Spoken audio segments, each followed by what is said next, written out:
আসসালামু আলাইকুম রহমতুল্লাহ। বন্ধুরা, আপনাদেরকে আরও একটা নতুন ভিডিওতে স্বাগত জানাচ্ছি। বন্ধুরাও, আমাদের বিল্ডিং থেকে এই রাস্তা পর্যন্ত দূরত্ব হলো 40 ফিট। তো এই 40 ফিটে যে সংযোগ সড়ক বিল্ডিং থেকে আমার রাস্তা পর্যন্ত, এই সংযোগ সড়ক আমরা প্রস্থ নিচ্ছি 10 ফিট। আর এই 10 ফিট বিশিষ্ট রাস্তা ধরে রাখার জন্য আমরা ফাউন্ডেশন নিচ্ছি। মূলত যেহেতু এটা ভরাটকৃত জায়গা, ডেজার দিয়ে বালি ভরাট করা, তো আমরা প্রথমে 1.5 ফিট পরিমাণ মাটি কেটে নিয়েছি, বালি কেটে নিয়েছি। এরপরে নিচে পলিথিন দিয়ে নিয়েছি,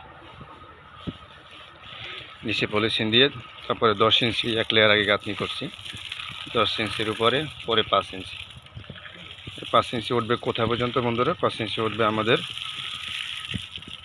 রাস্তার বটম পর্যন্ত, অর্থাৎ আমরা 4 ইঞ্চির যে রাস্তা ঢালাই দেবো সে রাস্তার বটম পর্যন্ত।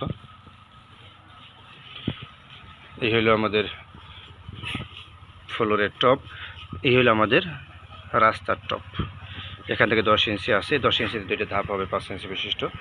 আর এখান থেকে 3 ইঞ্চি নিচে হইল আমাদের ওই রাস্তার একেবারে মাথা, অর্থাৎ রাস্তার এই মাথা থেকে ওই মাথা হইল 3 ইঞ্চি ঢাল, 3 ইঞ্চি স্লোপ যেটাই বলি।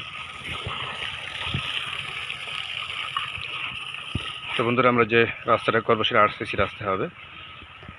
এই যে আমরা দুই পাশে পাইলিংয়ের মতো বলেন বা বেস বলেন, যেটাই বলেন, এভাবে করে নিছি। এরপরে আমরা দুই পাশে গাঁথনি করার পরে আমরা বালুটা দুই দিকে বিছিয়ে তারপর ভালো মতো কম্প্যাকশন করে রড বিছাইয়া এরপর ইনশাল্লাহ আমরা আমাদের সংযোগ সড়কের ঢালাই সম্পন্ন করব। এই আর পানি দিও না, পানি দিও না, পানি দিলে সমস্যা আছে। এখন পানি দেওয়ার তো সময় না। পাইপ এক পাশে সরাই না, পাইপ সরাই না। না দিতে বলছে, কেউ দিতে বলছে? আচ্ছা, তো এই হইলো বন্ধুরা মূলত আজকের ভিডিও। এই হইলো আমাদের রাস্তার টপ, এটা হইলো ইনিশিয়াল স্টেজের। এই এখানে হলো রাস্তার টপ, এই হলো রাস্তার বটম। হ্যাঁ,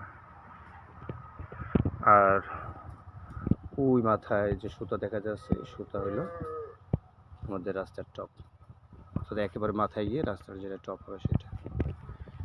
ছোট্ট একটু ধারণা দেওয়ার জন্য ভিডিওটা করা। যদি ভালো লাগে থাকে অবশ্যই লাইক কমেন্ট করে আমাদের সাথেই থাকুন। বন্ধুরা, আপনারা সর্বাবস্থায় ভালো থাকুন, সুস্থ থাকুন, সে প্রত্যাশায় বিদায় নিচ্ছি। আসসালামু আলাইকুম।